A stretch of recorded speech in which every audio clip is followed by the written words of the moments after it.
Je prie que ce matin, on puisse avoir un moment ensemble pour nous rapprocher du Seigneur, que ça puisse vraiment nous aider à rentrer encore plus dans sa présence et qu'on puisse développer notre vie avec lui. Et aujourd'hui, on va aborder un petit peu un sujet particulier de la prière. Et pour commencer, j'aimerais qu'on lise dans l'Évangile de Matthieu au chapitre 6, un texte que vous connaissez très bien,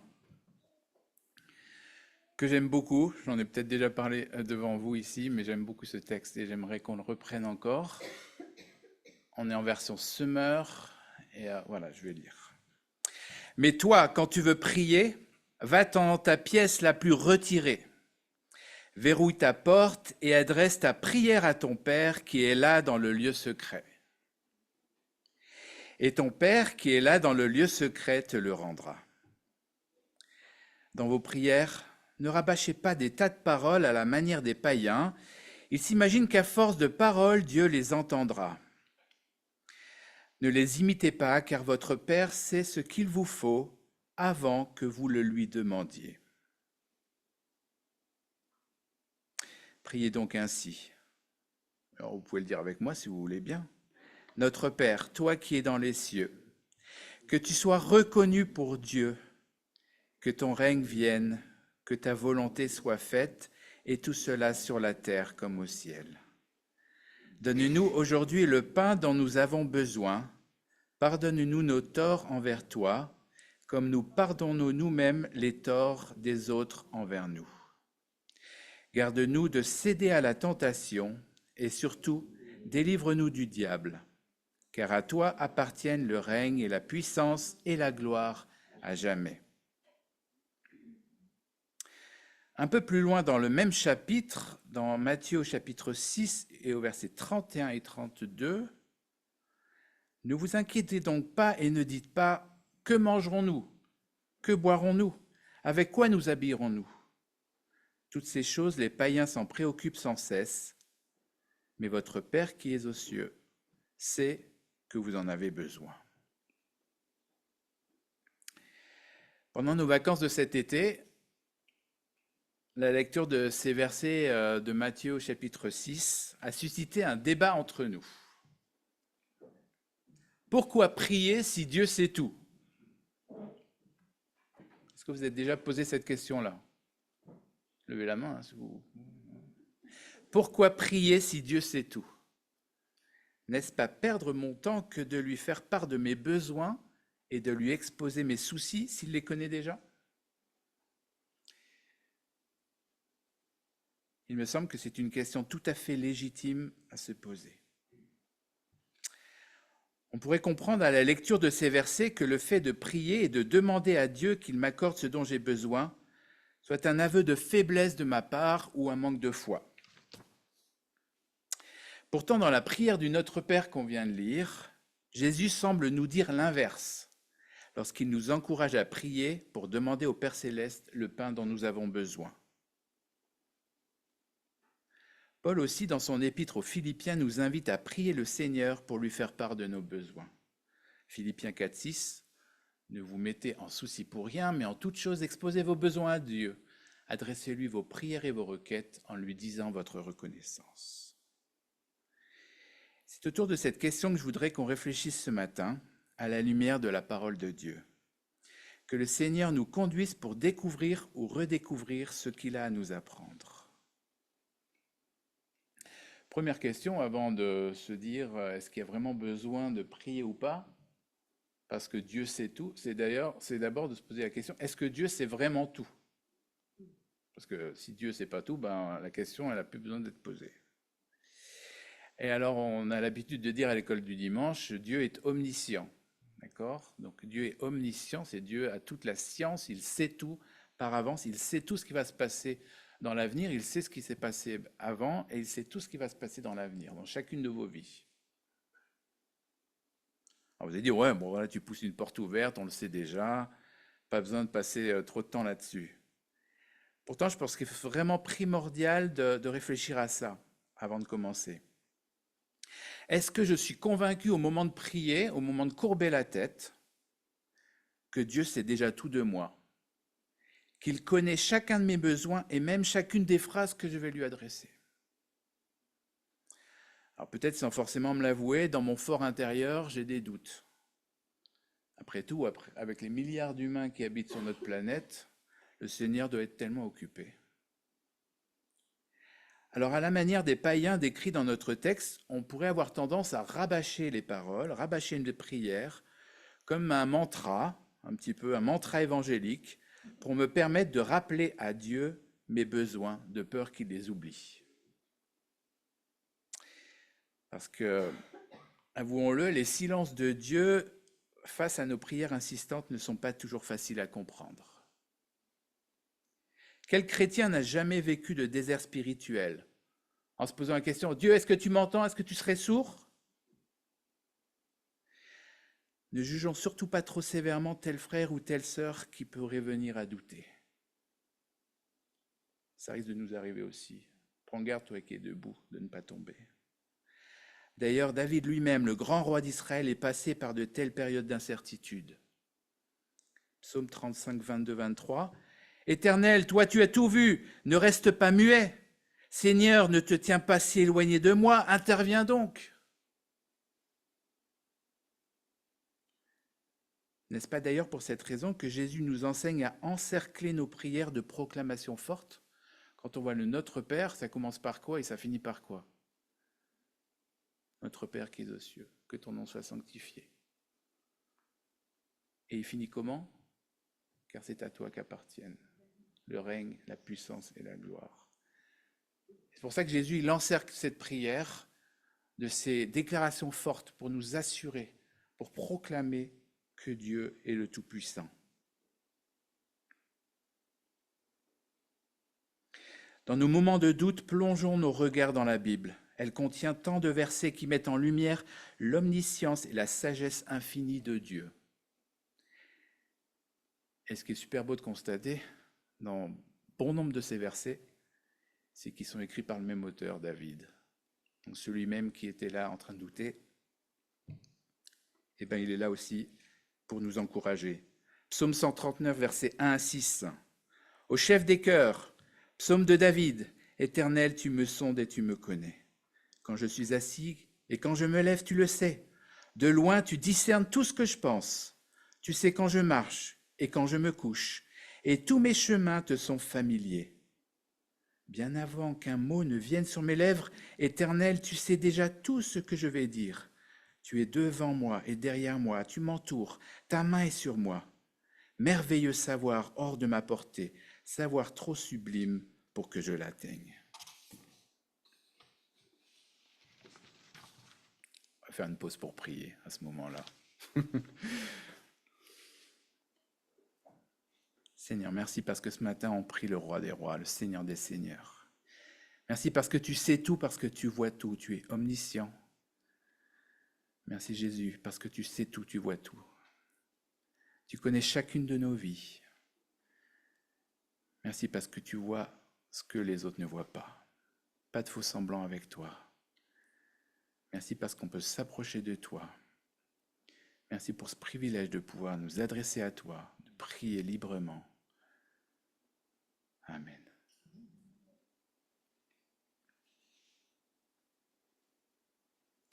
Alors si on reconnaît ce matin l'omniscience de Dieu, si on reconnaît qu'il sait tout, cela ne répond toujours pas à notre question qu'on s'est posée au début. Pourquoi prier si Dieu sait tout? Je vous propose 2 pistes de réflexion, 2 raisons, on va dire, enfin 2, 3. Et pour tenter de répondre à la question, on va essayer de considérer la vie de Jésus sur la terre. Après tout, n'est-il pas le divin modèle qu'on doit imiter et sur lequel nous devons garder les yeux fixés? Et on voit dans la Bible les grands moments, la grande importance que Jésus donnait au moment de prière avec son Père. Combien de fois les disciples sont allés à sa recherche le matin, très tôt, le trouvant à genoux en train de prier? Ça aussi, c'est un enseignement, de les voir comme ça. Moi, je me souviens de mon papa qui lisait sa Bible tous les matins, qui priait. C'est quelque chose qui m'a marqué. Je me suis dit, pourquoi il fait ça? C'est quelque chose qui m'a marqué.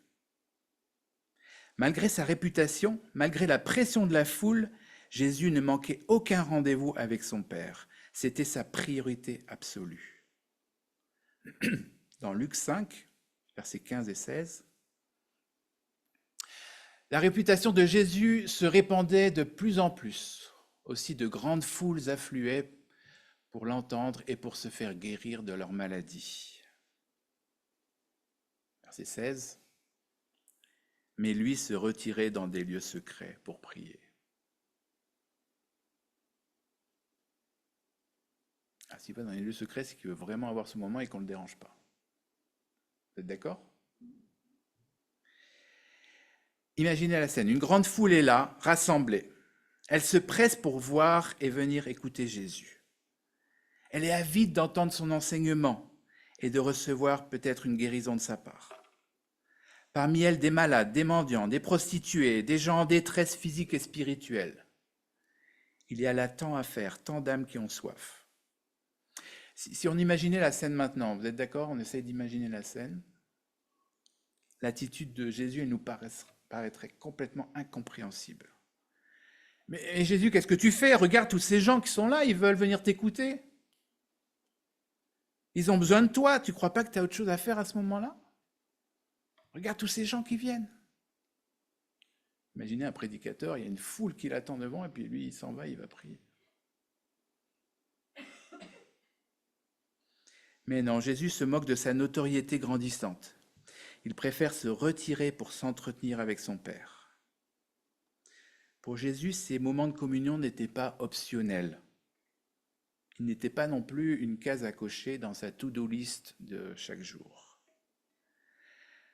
Non, ces temps étaient pour lui la recherche d'échanges privilégiés et de communion avec son Père. Cette attitude de Jésus dans notre texte ne serait-elle pas une première réponse à notre question de ce matin? Pourquoi prier si Dieu sait tout? Avec comme réponse, tout simplement pour venir en sa présence. Dieu est notre Père céleste, il nous aime. Comme un père plein d'amour pour son fils, sa fille, il désire passer du temps avec nous. Venir en sa présence pour lui exposer nos besoins, nos inquiétudes et nos doutes est une façon en elle-même d'entrer en communication avec lui. Juste pour passer du temps avec lui. Malgré nos agendas surchargés et nos journées remplies de sollicitations en tout genre, Dieu désire nous rencontrer et nous attend. Il y a là un vibrant appel à réfléchir à la façon dont nous utilisons notre temps. Jésus savait s'arrêter pour aller vers son Père alors qu'il avait tant à faire. Qu'en est-il de nous? Matthieu 6, verset 6, on l'a déjà lu.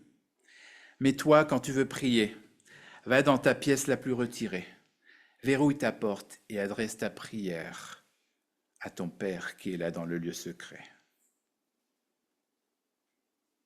Mais toi, quand tu veux prier, va dans ta pièce la plus retirée, verrouille ta porte et adresse ta prière à ton Père qui est là dans le lieu secret. Aller vers notre Père céleste, donc c'est un acte de volonté. Quand tu veux prier. Pas marqué quand on t'a obligé ou quand on t'a appelé. Non, quand tu veux prier. C'est un acte volontaire de notre part. Et ça nécessite de prendre du temps. Aller vers notre Père, c'est aussi s'isoler de tout ce qui pourrait venir nous perturber et troubler ces moments d'intimité, afin qu'ils ne soient que pour lui. Là, dans le lieu secret, pas de place pour les faux-semblants. Ce n'est pas l'approbation des hommes que je vais rechercher, mais simplement un moment privilégié de communion du Père céleste avec son enfant. Notre piété personnelle se vit devant Dieu et non devant les hommes. Si Jésus nous conseille de nous isoler, c'est qu'il nous connaît bien. Il sait combien il est difficile de garder notre esprit et nos pensées fixées vers lui. Et c'est de plus en plus difficile.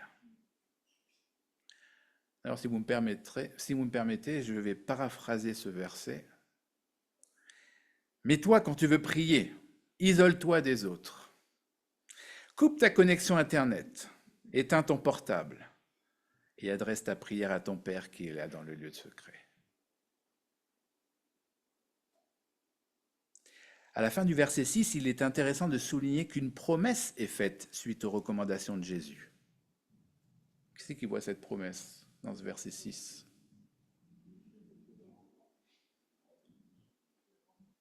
Sylvie? Alors, il te le rendra. Et ton Père, qui est là dans le lieu secret, te le rendra. Qu'est-ce que ça veut dire? Comment on comprend cette promesse? Est-ce que vous avez une idée? Je fais beaucoup de formations d'adultes et on me dit toujours qu'il faut faire participer, sinon...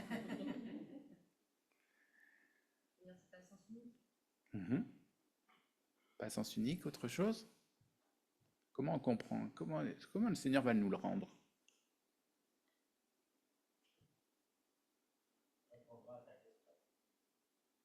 Répondra à ta question. Ressentir sa présence. Il donne son esprit, ouais. Alors dans ce texte, te le rendra. Je ne pense pas qu'on est dans l'exaucement forcément de la prière. La promesse que Dieu nous fait, c'est que si nous prenons le temps de venir en sa présence, il sera là aussi. Ça paraît tellement évident à nous qui sommes chrétiens depuis longtemps. Mais c'est pourtant la promesse la plus importante dont on a besoin. Imaginez un seul instant. Vous vous dirigez vers votre chambre pour prendre un temps avec le Seigneur, un temps à part. Vous avez écouté le message et dit demain je vais prendre un temps à part avec le Seigneur. Vous entrez dans votre chambre, mais lui, il n'est pas là. Et sur la table, vous trouvez un post-it. Désolé, ce matin, je n'ai pas le temps de t'écouter. J'ai plein de choses à faire, alors si on pouvait se reprogrammer ça pour jeudi de la semaine prochaine, ce serait parfait. Envoie-moi un courriel, s'il te plaît, pour confirmer. Et ça serait terrible. L'illustration, elle peut nous faire sourire, mais après tout, en toute honnêteté, n'est-ce pas souvent comme ça qu'on agit avec lui? Notre lieu secret n'est-il pas si souvent délaissé? Et je parle pour moi en premier. On disait ça tout à l'heure, on a eu le moment de prière avec Marc et puis Mika, et on se disait, quand on prépare, en fait, on s'en prend plein la tête aussi. Enfin, plein pour nous, parce que ça nous touche nous en premier. D'accord? Donc je ne me mets pas du tout au-dessus de vous. Donc notre lieu secret n'est-il pas si souvent délaissé? À moins qu'il ne soit qu'une sorte de salle de déchocage. Vous savez ce que c'est une salle de déchocage? Ça, c'est un terme infirmier, c'est les urgences absolues, on les amène en salle de déchocage. Donc une chambre qu'on va utiliser, un lieu secret qu'on va utiliser seulement en cas d'urgence, quand on n'a pas le choix, quand nos propres solutions ne suffisent pas. On peut méditer sur ça. Venir auprès de lui, prier notre Père pour lui faire part de nos besoins, c'est alors aussi prendre conscience chaque jour du privilège que nous avons d'avoir un accès privilégié en sa présence. Le voile du temple s'est déchiré, nous avons un accès libre auprès de lui. Éphésiens 2, 18 et 19. Car grâce à lui, nous avons accès, les uns comme les autres, auprès du Père, par le même esprit. Voilà pourquoi vous n'êtes plus des étrangers ou des résidents temporaires. Vous êtes concitoyens des membres du peuple de Dieu. Vous faites partie de la famille de Dieu. Ça, je crois que cette phrase, il faut la mettre dans votre cuisine. On fait partie de la famille de Dieu. Quel privilège nous avons, chers frères et sœurs, ce matin, de faire partie de la famille de Dieu. On est concitoyens des saints. En tant que son enfant, je sais que je peux venir à tout moment auprès de lui, plein d'assurance qu'il y sera aussi. Hébreux, chapitre 4, verset 16, un verset très important. Approchons-nous donc avec assurance du trône de la grâce, afin d'obtenir miséricorde et de trouver grâce pour être secourus dans nos besoins.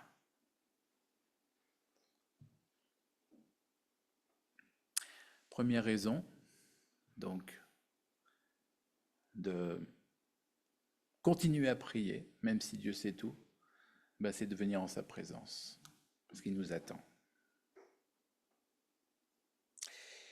La deuxième raison, pour nous apprendre à pour nous apprendre à dépendre totalement du Père.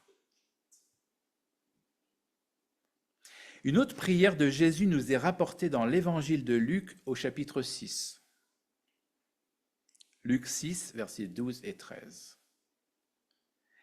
Vers cette même époque, Jésus se retira sur une colline pour prier. Il passa toute la nuit à prier.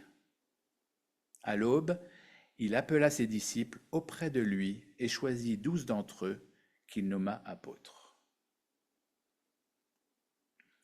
La manière de faire de Jésus est encore une fois déroutante, car malgré son abaissement, Jésus était de nature divine. Lui aussi, tout comme son Père, savait toutes choses, il était omniscient.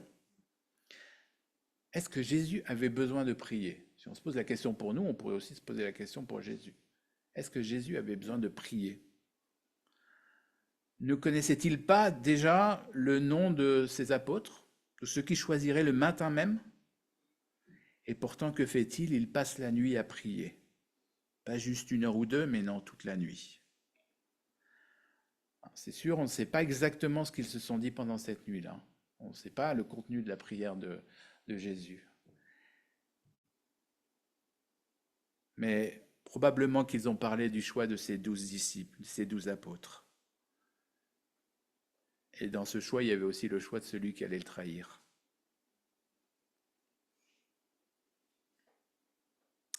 L'attitude de Jésus dans ce texte doit être un encouragement à nous confier entièrement au Seigneur, et ce, dans tous les domaines de notre vie, nos choix, nos inquiétudes et nos besoins. En toutes choses. Philippiens 6, versets 6 et 7. Ne vous mettez en souci pour rien, mais en toutes choses exposez vos besoins à Dieu. Adressez-lui vos prières et vos requêtes en lui disant aussi votre reconnaissance. Et la deuxième partie très importante. Alors la paix de Dieu qui surpasse tout ce qu'on peut concevoir gardera vos cœurs et vos pensées sous la protection de Jésus-Christ. Et ces versets ils sont intéressants parce qu'ils vont à l'encontre de ce que nous avons l'habitude de penser. Le but d'exposer nos besoins à Dieu, de lui adresser nos prières, n'est pas d'informer Dieu de choses qu'il ne connaîtrait pas, ou n'est pas de tenter de le contrôler pour qu'il nous réponde, mais plutôt d'exprimer dans une attitude d'humilité notre dépendance envers lui en attendant toute chose de sa bonne main. Votre Père sait ce dont vous avez besoin. La prière est donc l'expression de notre foi. En priant notre Père, nous déclarons que la réponse à nos besoins se trouve en lui, non pas en nous-mêmes et surtout pas dans nos belles prières.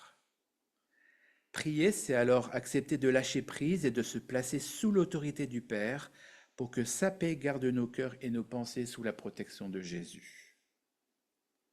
Et nous avons tellement besoin de la protection du Père.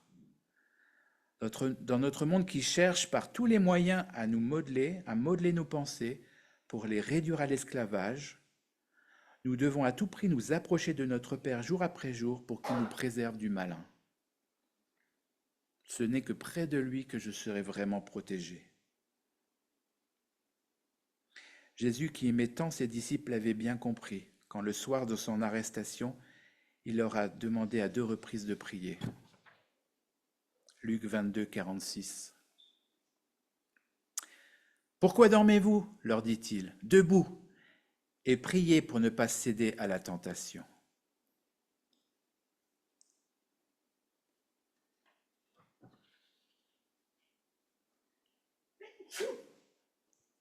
Gardera vos cœurs et vos pensées sous la protection de Jésus-Christ.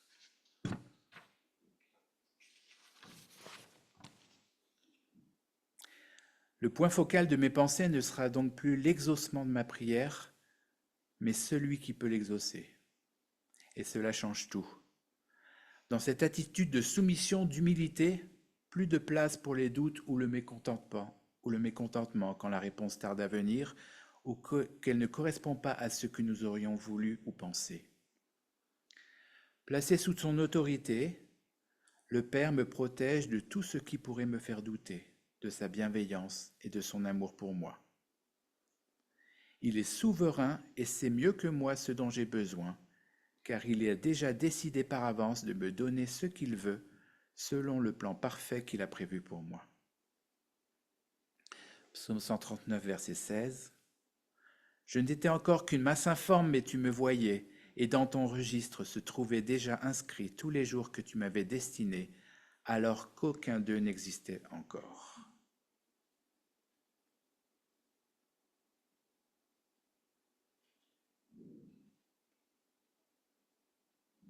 Troisième but de la prière, ce sera un peu plus court. Je me suis fait aider parce que là c'est un peu compliqué. Donc une vidéo de Benjamin Hagen qu'on avait déjà montré aux jeunes. Une raison de prier, c'est pour que Dieu puisse accomplir son plan en réponse à nos prières. On dit, ah là, Dominique, il dit le contraire de ce qu'il vient de dire. Je ne comprends plus rien. Il me dit que Dieu était souverain, qu'il faisait son plan, et maintenant il dit que c'est en réponse à nos prières qu'il va agir. On voit dans la Bible qu'on est encouragé à prier. Et la Bible nous montre de nombreux exemples de réponses de Dieu aux prières accordées à ses enfants.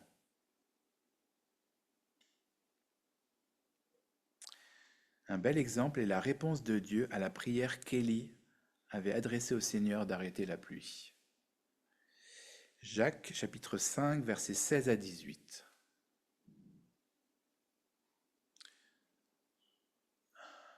On va prendre la deuxième partie. Quand un juste prie, sa prière a une grande efficacité. La suite.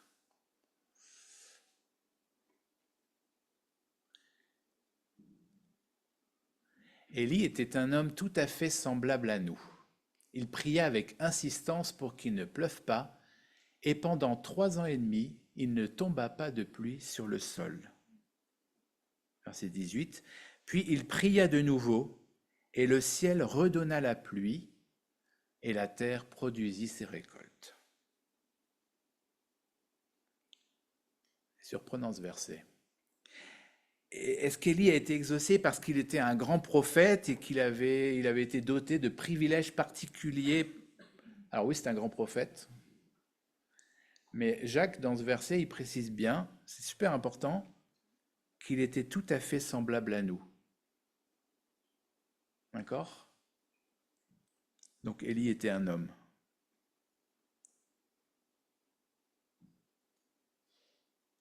En fait, dans sa souveraineté, Dieu a choisi d'accomplir son plan prévu d'avance en se servant de ses enfants et notamment en réponse à leurs prières. Je vous répète, cette phrase est un peu compliquée. En fait, dans sa souveraineté, Dieu a choisi d'accomplir son plan prévu d'avance en se servant de ses enfants et notamment en réponse à leurs prières. La prière n'est donc pas un monologue pendant lequel nous venons déposer nos doléances auprès d'un Dieu lointain, espérant qu'il nous réponde favorablement ou non. La prière est un échange, une relation à double sens, comme celle d'un père avec son fils qu'il aime, ou sa fille. En se développant avec le temps, cette relation d'intimité avec notre Père va petit à petit nous transformer, nous modeler, pour que nos envies, nos pensées et même nos prières viennent de plus en plus s'accorder avec celles de Dieu. Un peu compliqué, mais si on prend l'image du couple, c'est un peu ce qui se passe. Quand on est très jeune marié, il y a plein de choses à recaler et on ne pense pas forcément de la même façon. Et après des années, en fait, alors peut-être on appelle ça les vieux couples, je sais pas. Après les années, le fait de vivre dans l'intimité l'un dans l'autre, on va apprendre à marcher d'un même pas, et puis finalement on se rend compte que on commence à avoir les mêmes idées, on commence à faire les mêmes choix. Un peu difficile à trouver une image pour ça, mais c'est ce qui m'a semblé la meilleure image pour qu'on comprenne bien. C'est-à-dire que Dieu est totalement souverain. On n'aurait pas besoin de lui apporter nos prières parce que son plan, il ne va jamais le changer. Dieu ne changera pas son plan en réponse à nos prières, mais c'est nos prières qui vont changer dans notre intimité avec lui. C'est-à-dire que en passant du temps avec lui, en étant à proximité avec lui, notre façon de réagir, notre façon de réfléchir, notre façon de penser va se modifier, se modeler petit à petit pour se mettre en phase avec celle de Dieu. Et en ça, donc, il va répondre à nos prières parce qu'on va prier selon sa volonté. Ça va, vous comprenez ce que j'ai peut-être un peu compliqué. Ma prière ne change pas Dieu, elle me change moi. Pour toujours plus ressembler à celui à qui elle est adressée.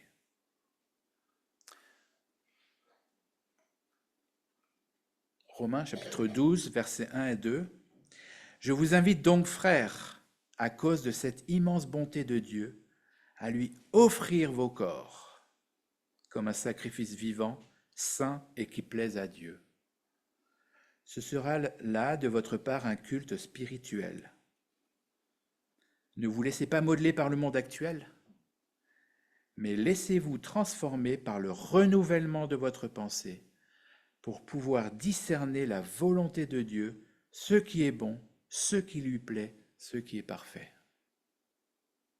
C'est ça en fait.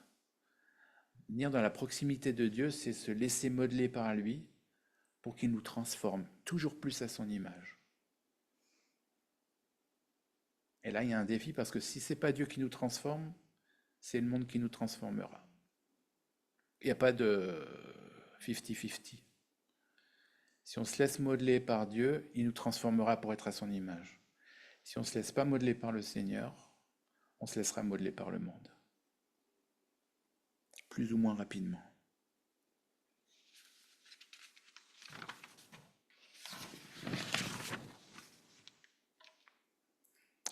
Le fait que Dieu soit souverain et connaisse toutes choses ne devrait donc pas me freiner de prier.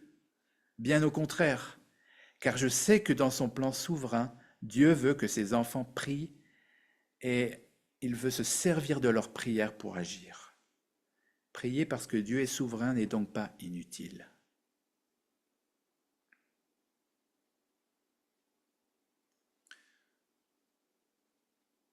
Si on prenait encore l'exemple de Jésus, parce que Jésus, il vivait dans l'intimité totale avec son Père.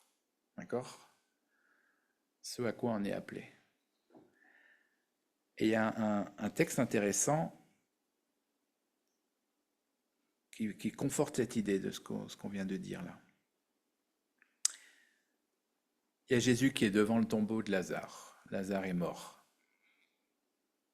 On est dans Jean 11, 41 à 44. On ôta donc la pierre. Alors Jésus, tournant son regard vers le ciel. Là encore, on voit cette intimité. Là, il passe du temps dans la prière. Hein. Ce n'est pas forcément toujours à genoux, mais là, il passe du temps dans la prière avec son Père. Alors Jésus, tournant son regard vers le ciel, dit « Père, tu as exaucé ma prière et je t'en remercie. Pour moi, je sais que tu m'exauces toujours. Pour moi, je sais que tu m'exauces toujours. Mais si je parle ainsi, c'est pour que tous ceux qui m'entourent croient que c'est toi qui m'as envoyé. » Cela dit, il cria d'une voix forte « Lazare, sors de là !» Et voici que le mort sortit du tombeau. Pour moi, je sais que tu m'exauces toujours. Si Jésus pouvait affirmer avec certitude que ses prières étaient toujours exaucées, c'est parce que du fait de sa communion parfaite avec son Père, ses pensées et ses actes étaient toujours en totale conformité avec le plan divin. Il ne faisait qu'un. Alors ce matin, que le Seigneur nous aide, et dans les années à venir, j'allais dire, que ce soit notre plan, que le Seigneur nous aide à toujours plus ressembler, à lui ressembler, pour que nous puissions de plus en plus développer notre relation d'intimité avec lui. Dans sa présence, il nous transformera pour lui ressembler de plus en plus et faire en sorte que nos prières s'accordent à sa volonté afin qu'il puisse nous exaucer. Quelle belle raison de prier, car Dieu sait tout. Psaume 139, 23, 24. Sonde-moi, ô Dieu, pénètre mon cœur. Examine-moi et pénètre mes pensées qui me bouleversent. Considère si je suis le chemin du mal et dirige-moi sur la voie de l'éternité. On est appelé à nous diriger vers l'éternité en tant qu'enfants de Dieu, on est concitoyens du ciel, on est appelé à se diriger vers l'éternité. Conclusion. Quel privilège nous avons de pouvoir prier. Quel privilège de pouvoir nous adresser librement à notre Père chaque jour. Personne ne peut nous empêcher de prier. On a déjà réfléchi à ça? Personne ne peut nous empêcher de prier si ce n'est nous-mêmes.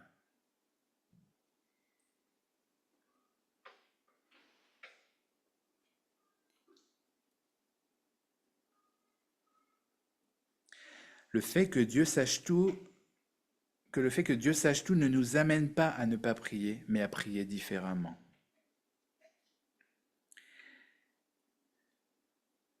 En pensant à mes frères et sœurs persécutés pour leur foi, je me dis que la grande majorité d'entre eux ne peut certainement plus aller librement à l'église comme nous le faisons chaque dimanche, sans toujours vraiment en mesurer le privilège.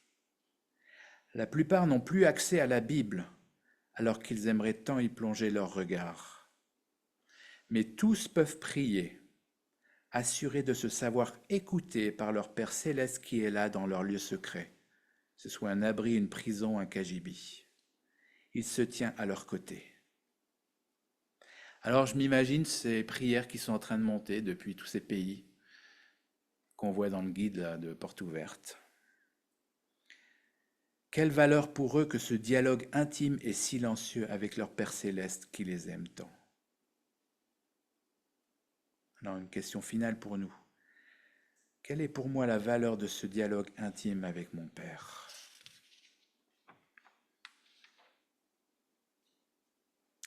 À la fin de la préparation de ce message, ma vie de prière m'est alors apparue tellement médiocre et fade. Mais s'en arrêter là, ce serait se tromper et tomber dans la tentation du diable qui cherche à nous décourager sans arrêt, à nous décourager de développer notre vie d'intimité avec Dieu. C'est ce qu'il veut avant tout. C'est son premier combat. Surtout que Dominique n'aille pas voir le Seigneur aujourd'hui. Vous pouvez mettre votre prénom. On est tous concernés. Alors que faire? Reconnaître notre faiblesse et demander le secours du Saint-Esprit. Romains 8, verset 26. De même, l'Esprit vient nous aider dans notre faiblesse. En effet, nous ne savons pas prier comme il le faut. Ça va, je ne suis pas tout seul à le penser. C'est rassurant.